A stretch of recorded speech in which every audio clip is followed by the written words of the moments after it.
গান্ধীর যখন পতন হয়েছিল ৭৭ সালে, আমি বঙ্গবন্ধুর হত্যার প্রতিবাদ করে আমি ভারতে ছিলাম।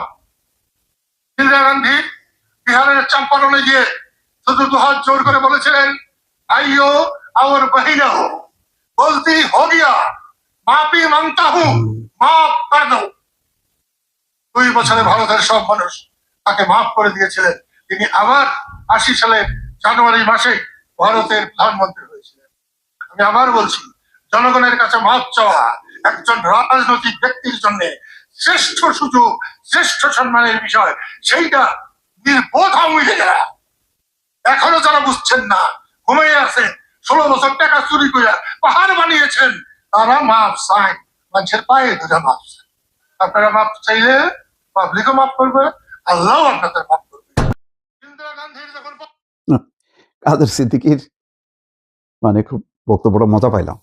আসলে যাদেরকে বলতেছে, যাদের উদ্দেশ্যে, ধরেন সব বাদ দিলাম, ইন্দিরা গান্ধী তো ভারতের প্রধানমন্ত্রী ছিলেন এবং কংগ্রেসের সভানেত্রী ছিলেন। শেখ হাসিনা আওয়ামী লীগের সভাপতি এবং প্রধানমন্ত্রী ছিলেন। তিনি তো মনে করেন ইন্দিরা গান্ধী কিছুই না। ইন্দিরা গান্ধী যদি বেঁচে থাকতো তাহলে তারে বলতো যে আমার কাছে রাজনীতি শেখো। তিনি মাপ চাবে না।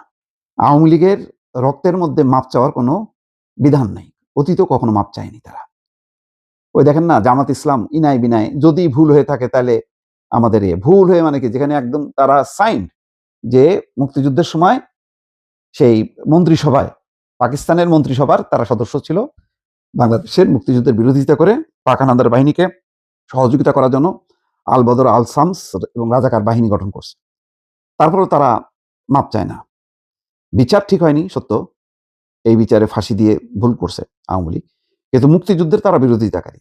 কোনোদিন স্ট্রেট গলা পরিষ্কার করে সরাসরি মাপ তারা চায়নি। আওয়ামী লীগও মাপ চায়নি, মাপ চাইবেও না। আওয়ামী লীগ কি বলে, এই যে কাদের সিদ্দিকী কি বলছে, মানে 16 বছর 17 বছর লুটপাট করছে, এক একজনের টাকা পাহাড়, সেই পাহাড় ঠেলে কিছু দেশের বাইরে পাঠাইছে, আর বাকিটা রয়ে গেছে, কিছু অংশ রয়ে গেছে। এত অন্যায়, এত অত্যাচার, এত খুন, গুম, খুন, জখম, বিরোধী মানে দলকে নির্যাতন, নিপীড়ন, বিরোধী মতকে দমন, তারপরে ঠিকভাবে নির্বাচন হতে না দেওয়া, জাল জালিয়াতি করেও এখনো তাদের অহংকার, তাদের গর্ব, শেখ হাসিনা ফিরবে, হ্যাঁ, শক্তিশালী রূপে, কি আওয়াজ তাদের।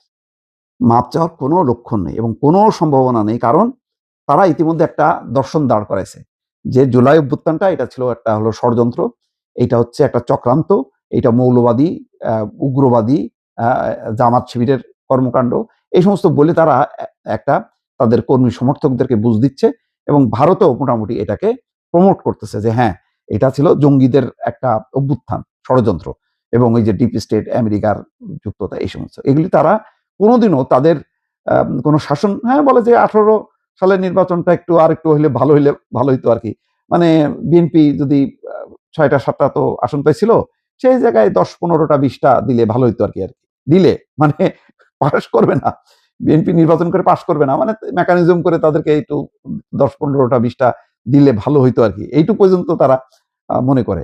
এছাড়া সব ঠিক আছে, তাদের আর কোনো সমস্যা নেই। এইটা হলো একটা মানে স্পয়েলড আর কি, রক্ত দূষিত হয়ে গেলে সেই রক্ত আর ঠিক করা যায় না। মানে ধরেন ক্যান্সার এমন একটা পর্যায়ে চলে যায় যখন এটা আর মানে আর ঠিক হয় না। এটা হচ্ছে তাই, আওয়ামী লীগ হচ্ছে এখন একটা ক্যান্সারে পরিণত হয়েছে, এটা আর ঠিক হবে না। ফলে কাদের সিদ্দিকীরা যতই বলুক না কেন যে ইন্দিরা গান্ধী মাপ চাইছিল 77 সালে, সুতরাং সে আবার ফিরে আসতে পারছে, যত বিশ্বের যত মহারথীদের উদাহরণ দেওয়া হোক না কেন যে অমুক অমুক রাষ্ট্রের নেতারা মাপ চাইছে এবং এটা এর ফলে জনগণ সেটা মাফ করে দিছে, এদের সম্ভব না। বলে রাখলাম, এটা সম্ভব না, কখনোই করবে না। কেউ কেউ অনুভব করে, লাভ কি, এত নিচের লেভেলে 3য় 4র্থ শ্রেণীর নেতারা যদি সেটা অনুভব করে, কেউ বলছে না যে একজন নেতা, তরুণ নেতা আশেক রহমান, তিনি বলতেছে যে আমাদেরকে এইটা কেন ভাবতে হবে যে সব কবিতা, সব গদ্য, সব পদ্য একজনকে নিয়েই রচনা করতে হবে, একজনকেই, একটা দলকেই বারবার ক্ষমতা আসতে হবে। তো এগুলি হলো মানে আওয়ামী লীগের প্রথম সারি, এই লন্ডনে যেগুলি আছে, আমেরিকায় আছে, দিল্লিতে যেগুলি আছে, জিজ্ঞাসা করেন, বলে না আমরা তো একদম সঠিক 7টা নির্বাচন করে আমরা ক্ষমতায় আসছি। এই এই কারণে এই কাদের সিদ্দিকী এই বক্তব্যগুলো, এটা হলো বক্তব্যই, এটা কোনোদিন তারা করবে না, এটা আমি নিশ্চিত।